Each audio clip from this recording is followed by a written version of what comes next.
నమస్తే, welcome to లియా news. Jaganmohan Reddy గారు పులివెందులు వెళ్ళారు. అయితే ఎప్పుడో ఒకసారి జగన్మోహన్ రెడ్డి గారు ఆంధ్రప్రదేశ్కి రావడం, అలాగే ఇంకెప్పుడో ఒకసారి పులివెందులు వెళ్తున్న నేపథ్యంలో అక్కడ వాలంటీర్లు వాళ్ళ సమస్యలను చెప్పుకునేందుకు ఆయన దగ్గరికి వెళ్ళడం జరిగింది. మరి జగన్మోహన్ రెడ్డి గారు వాళ్ళ సమస్యలను వినకుండా మీ వల్లే పార్టీ ఓడిపోయింది అని చెప్పి అంటున్నారు. నిజంగా వాలంటీర్ల వల్లే పార్టీ ఓడిపోయిందా? తెలుసుకుందాం. మనతో పాటు ఉన్నారు సీనియర్ జర్నలిస్ట్ సత్యమూర్తి గారు. నమస్కారం సార్. నమస్కారం అండి. సార్, జగన్మోహన్ రెడ్డి గారు వాలంటీర్లు దేవుళ్ళు, వాలంటీర్లు లేకపోతే ఏం జరగదు, వాలంటీర్లకు నేను ఇన్ని ఉద్యోగాలు ఇచ్చాను, ఇంత జీతాలు ఇచ్చాను అని చెప్పి గర్వంగా చెప్పి తీరా చూస్తే వాళ్ళకి జీవో ఇవ్వలేదని ఇప్పటి వరకే మనకు తెలుసు. కానీ నిన్న ఆయన కలిసేందుకు వస్తే అసలు మీ వల్లే పార్టీ ఓడిపోయిందని చెప్పి ఆయన అంటున్నారంట. ఏంటి సార్, అసలు ఏ విధంగా చూడొచ్చు ఆయన ఈ విధంగా మాట్లాడడాన్ని? నిజంగా వాలంటీర్ల వల్ల పార్టీ ఓడిపోయే అవకాశం ఉంటుందా? జగన్మోహన్ రెడ్డి అతనికి ఏంటంటే తను ఎందుకు ఓడిపోయాడో ఇప్పటికీ తనకు కారణం తెలియదు. ఓడిపోయాడు కదా, 151 స్థానాలు వచ్చిన జగన్మోహన్ రెడ్డి ఆ తర్వాతి ఎన్నికల్లో 11 స్థానాలకి పడిపోయాడు. ఇలా ఎందుకు జరిగింది అనే దాని మీద ఆత్మ పరిశీలన చేసుకోవాలి. కానీ జగన్మోహన్ రెడ్డికి ఉన్న ఈగో ప్రాబ్లం తోటి, ఒక అహంకారంతో, ఒక అజ్ఞానంతో అతను ఇప్పటి వరకు పార్టీ ఎందుకు ఓడిపోయిందో విశ్లేషణ చేసుకోవటం లేదు. చేసుకునే జ్ఞానం కూడా అతనికి లేదు. ఎందుకు ఓడిపోయాడు జగన్మోహన్ రెడ్డి?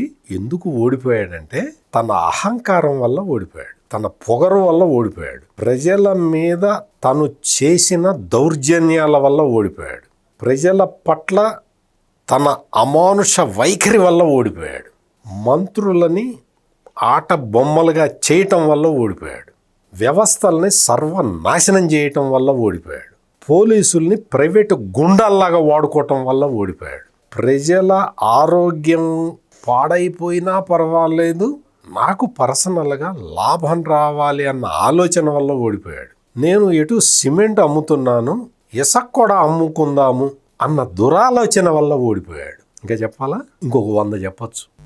అంటే జగన్మోహన్ రెడ్డి ఓటమికి ఇన్ని కారణాలు ఉన్నాయి. ప్రధాన కారణం అతని అహంకారం, అహంభావం. అసలు ఏమాత్రం ఎదుటివాడి పట్ల ఏమాత్రం కన్సర్న్ లేకపోవటం. ఒక నాయకుడిగా అంటే ఒక ఎమ్మెల్యే అయితేనే అతని మీద చాలా బాధ్యత ఉంటుంది. ఇదివరకు ఎమ్మెల్యే అంటే దాదాపుగా ఒక 40 సంవత్సరాల కిందట ఎమ్మెల్యే అంటే ఎమ్మెల్యేకి ఓట్లు వేసేవాళ్ళు ప్రజలు, ఎమ్మెల్యేని మర్చిపోయేవాళ్ళు, ఎమ్మెల్యే ప్రజల్ని మర్చిపోయేవాడు. ఆ తర్వాత పరిస్థితి మారిపోయి ప్రస్తుత పరిస్థితి ఎట్లుందంటే, నా వీధిలో డ్రైనేజీ పొంగితే ఎమ్మెల్యేకి ఫోన్ చేస్తా, డ్రైనేజీ పొంగింది ఏం చేస్తున్నావు అని అడుగుతా. డ్రైనేజీ బాధ్యత ఎవరిది?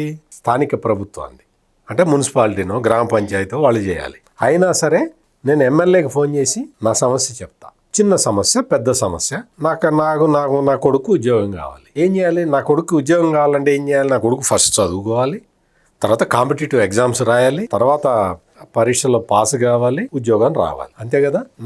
నాకు సంబంధం లేదు. నా కొడుకుది బీటెక్ అయిపోయింది, నువ్వు ఉద్యోగం ఇప్పించు అని ఎమ్మెల్యేని అడుగుతా. అట్లా వ్యవస్థ మారిపోయి ఉన్నది. అంటే వ్యక్తిగత అవసరాలతో పాటు సామాజిక అవసరాలు కూడా తీర్చాల్సిన బాధ్యతలో ఒక ఎమ్మెల్యేనే ఉంటే ఒక రాష్ట్ర ముఖ్యమంత్రి మీద ఎట్లా ఉంటుంది ప్రెషరు? ఏ సమస్య వచ్చినా కానీ పరిష్కరించాల్సిన బాధ్యత ముఖ్యమంత్రి మీద ఉంటుంది కదా. జగన్మోహన్ రెడ్డి చేసిన పాలన ఏంటి? అమరావతిలో రైతులు ఆందోళన చేస్తే ఒక్క రోజైనా పిలిచి, అయ్యా నీ సమస్య ఏంటి? నా ప్రభుత్వ ప్రయారిటీ 3 రాజధానులు. నేను అమరావతి నుంచి రాజధానిని మార్చట్లేదు, శాసన రాజధానిగా అమరావతి ఉంటుంది. మీ సమస్యని నేను తీరుస్తాను. మీకు కౌలు ఇవ్వట్లేదు అంతే కదా, మీకు ఆ కౌలు ఇస్తాను, మీరు దయచేసి మీ ఆందోళన విరమించండి అని అడిగాడా? అది ఓటమికి కారణం. అంటే నాకు 151 స్థానాలు వచ్చినాయి, నేను చేసిందే శాసనం, నువ్వెవడివి దాన్ని ప్రశ్నించటానికి అన్న అహంకారం. అప్పట్లో రాష్ట్ర ఎన్నికల అధికారి ఉండేవాడు నిమ్మగడ్డ రమేష్ కుమార్ అని. ఆయన ఇటు కాదయా అందరూ నామినేషన్లు వెయ్యాలి అంటే నువ్వెవడివి చెప్పడానికి? నేను కదా చెప్పాల్సింది. నేను ఎవరిని నామినేషన్ వేయనివ్వను, నా మనసులే గెలవాలి. నువ్వు అది ఎట్ట చేయాలో చెప్పు, అంతేగాని అందరూ నామినేషన్ వేసిన ఎలాగా నువ్వు చెప్తావా నాకు? నేను తీసేస్తున్నా పో అన్నాడు. కోర్టు ఆయన తీసుకొచ్చి మళ్ళీ పెట్టింది. ఇవన్నీ మనం గుర్తు చేసుకోవాల్సిన అవసరం ఎందుకు అంటే, జగన్మోహన్ రెడ్డి నేచర్, అతని స్వభావం, అతని మానసిక స్థితి ఎట్లా ఉంటుంది అంటే, ఒక ఫ్యూడల్ మెంటాలిటీ ఉంటుంది. అంటే ఒక భూ కామందు ఎట్లా ప్రవర్తిస్తాడో, బాగా డబ్బు మదంతో విర్రవీగేవాడు ఎట్లా ప్రదర్శిస్తాడో, డబ్బు మదం ఉన్నవాడు ఏ విధంగా పక్క సాటి మనిషితోటి ఎలా వ్యవహరిస్తాడో, జగన్మోహన్ రెడ్డి వ్యవహారం అట్లా ఉంటుంది అనటానికి నేను ఈ 2 ఎగ్జాంపుల్స్ చెప్పాను. ఇన్ని కారణాలు పెట్టుకొని జగన్మోహన్ రెడ్డి ఏం ప్లాన్ చేశాడు అంటే, ప్రతి 50 మంది ప్రజలకి ఒక వాలంటీర్ని పెట్టాడు. అట్లా పెట్టినప్పుడు నేను బహుశా మీకు కూడా గుర్తుండే ఉంటుంది, అసెంబ్లీ ఎలక్షన్ల కన్నా ముందరే మీరే నన్ను క్వశ్చన్ అడిగితే ఒక సందర్భంలో నేను చెప్పా, మీకు గుర్తుందో లేదో. నేనేం చెప్పాను అంటే, 50 కుటుంబాలకి సేవ చెయ్యటానికి వాలంటీర్ని పెట్టలేదు ఈ జగన్మోహన్ రెడ్డి, ఈ 50 కుటుంబాల మీద నిఘా పెట్టాడు అని చెప్పాను నేను, మీకు గుర్తుందో లేదో. అంటే ప్రజలని దొంగల్లాగా చూశాడు ఈ జగన్మోహన్ రెడ్డి. దొంగలకు కదా కాపలా పెట్టేది, మంచివాడికి కాపలా ఎందుకు పెడతాం అంటే, నువ్వు 50 కుటుంబాలు, వీళ్ళందరూ ఈ 50 కుటుంబాల వాళ్ళు దొంగలు, వీళ్ళ మీద మనం నిఘా పెట్టుకోవాలి అని వాలంటీర్ని ఒక నిఘా వ్యవస్థలాగా వాడుకున్నాడు జగన్మోహన్ రెడ్డి.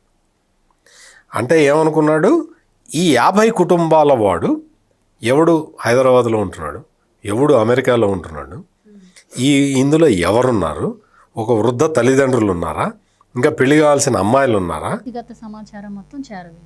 ఈ వ్యక్తిగత సమాచారాన్ని తీసుకొని ఈ వ్యక్తిగత సమాచారం ద్వారా వాళ్ళని ఇన్ఫ్లుయెన్స్ చేసి ఆ 50 కుటుంబాలలో ఉన్న ఓట్లన్నీ నాకు పడేలాగా చెయ్యటం నీ బాధ్యత, ఈ బాధ్యత నిర్వర్తించటానికి నీకు నెలకు 5,000 ఇస్తున్నా అని చెప్పాడు. ఇది కాన్సెప్ట్, జగన్మోహన్ రెడ్డి కాన్సెప్ట్ ఇది. ఒకవైపు ప్రజల్ని దొంగల్లాగా చూసావు, ఆ 50 కుటుంబాలని దొంగల్లాగా చూసావు. రెండో వైపు ఎవడైతే నీ కోసం పనిచేస్తున్నాడో ఆ వాలంటీర్ని అర్ధాకలితో ఉంచావు. ఈ 2 కూడా ఫ్యూడల్ మనస్తత్వాలు. అంటే నువ్వు ఇదే వాలంటీర్కి ఒక 30,000 రూపాయలు, నెలకి 30,000 రూపాయలు ఇచ్చి పని చేయించుకోవచ్చు. ఇదే పని అంటే దొంగల్ని కాపలా కాసే పని, అసలు ఆ పనే తప్పు, చండాలం, దరిద్రం. అటువంటి పని నువ్వు చేస్తున్నావు.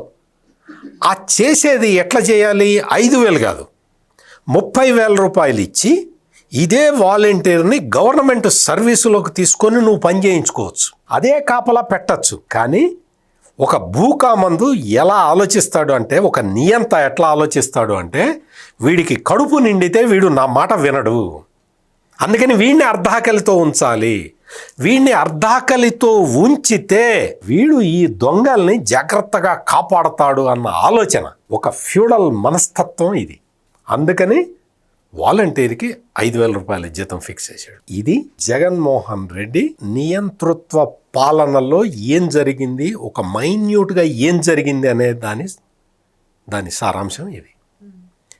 ఈ రోజున ఈ వాలంటీర్లు అందరూ ఓకే, నువ్వు 5,000 ఇచ్చావు కదా, ఈ 5,000కి నీకు బానిసత్వం చేయాలి వీళ్ళు, నీ కాన్సెప్ట్ అది. వీళ్ళు బానిసత్వం ఎందుకంటే ప్రస్తుతం ఉన్న పరిస్థితుల్లో 5,000 రూపాయలకు కూడా ఉద్యోగం చెయ్యటానికి సిద్ధంగా ఉన్నారు. అప్పట్లో ఉద్యోగాలు లేవు, చదువుకున్న వాళ్ళకి దొరికిందే చాలనుకునే పరిస్థితి కదా. అందులోనూ గవర్నమెంట్ ఉద్యోగాల్లాగా అవి భావించడం వల్ల కూడా ఒక కారణం. ఎగ్జాక్ట్లీ. 5,000 రూపాయలు అయినా సరే దానికి ఆశపడి బానిస బతకటానికి నీ దగ్గరికి వచ్చిన వాడి పట్ల నీకు ఎంత కృతజ్ఞత ఉండాలి. అది లేకుండా జగన్మోహన్ రెడ్డి ఏం చేశాడు అంటే, వీళ్ళకి ఎన్నికల మూమెంట్ వచ్చేసరికి, ఎలక్షన్లు అంటే ఫిబ్రవరిలోనో ఎప్పుడో 2024 ఫిబ్రవరిలో అనుకుంటా, జనవరిలోనో ఫిబ్రవరిలోనో వీళ్ళకి ఇచ్చిన ఆర్డర్ ఎక్స్పైర్ అయిపోయింది, జీవో. మళ్ళీ వీళ్ళకి ఉద్యోగాలు రెన్యూ చేయాలి, మళ్ళీ అప్పుడే ఇంకొక జీవోని ఇచ్చి ఉండవచ్చు జగన్మోహన్ రెడ్డి. జగన్మోహన్ రెడ్డి ఏం ఆలోచించాడో తెలుసా, వీళ్ళకి మళ్ళీ ఇప్పుడే నేను ఇంకొక 5 ఏళ్ళు వీళ్ళ సర్వీసుని పొడిగిస్తూ వీళ్ళకి జీవో ఇచ్చేస్తే ఎలక్షన్లో వీళ్ళు నాకు పని చెయ్యరు, వీళ్ళు నాకు ఎలక్షన్లో పని చెయ్యాలి అంటే వీళ్ళు నన్ను మళ్ళీ గెలిపించుకోవాల్సిన అవసరాన్ని వాళ్ళకి సృష్టించాలి అని ఆ జీవో టైం అయిపోయినా కానీ పొడిగించలేదు. పొడిగించక అదే నేరం కదా, నువ్వు ఇంతకాలం వాడుకున్నావు కదా వాళ్ళని. వాళ్ళకి జీవో ఎక్స్టెండ్ చేసేస్తే నీకోసం పని చేస్తారో చెయ్యరో అది వేరే విషయం.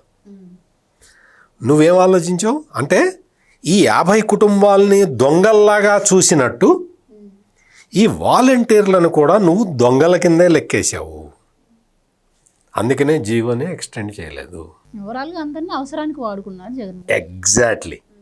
ఎగ్జాక్ట్లీ ఇట్లా చేసిన తర్వాత వీళ్ళని ఏం చేసి అప్పుడు కేంద్ర ఎన్నికల సంఘం అదంతా చెప్పింది, వాలంటీర్లు అందరూ సెల్ ఫోన్లు ఆడబెట్టి ఎన్నికల విధులకి దూరంగా జరిగిపోండి అని. అప్పుడు ఏం చేశాడు, అప్పటికైనా వాలంటీర్లను పిలిచి మీటింగ్ పెట్టి ఏదో పొరపాటు జరిగిపోయింది, మళ్ళీ అధికారంలోకి రాగానే మీకు మళ్ళీ ఇంకొక 5 ఏళ్ళు మీకు ఇస్తాను, ఈసారి 5,000 కాకపోతే 10,000 ఇస్తాను అని ఏం చెప్తావో చెప్పినట్టయితే అది ఒక రకంగా ఒక మానవత్వంతో కూడిన చర్యలాగా ఉండేది. కానీ జగన్మోహన్ రెడ్డి ఏం చేశాడు, ఈ వాలంటీర్లని మీరు వెంటనే పదవులకి రాజీనామా చేసేయండి అని చెప్పాడు.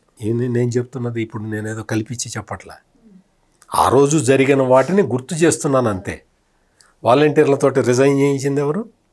జగన్మోహన్ రెడ్డి. చెయ్యకపోతే ఆ వాలంటీర్లని నువ్వు నా పార్టీలో ఉండాల్సినోడివి, నువ్వు నా పార్టీ ఆదేశాలను నువ్వు ధిక్కరిస్తావా అని బెదిరించారు, వాళ్ళని బ్లాక్మెయిల్ చేశారు, వాళ్ళని లొంగ తీసుకున్నారు.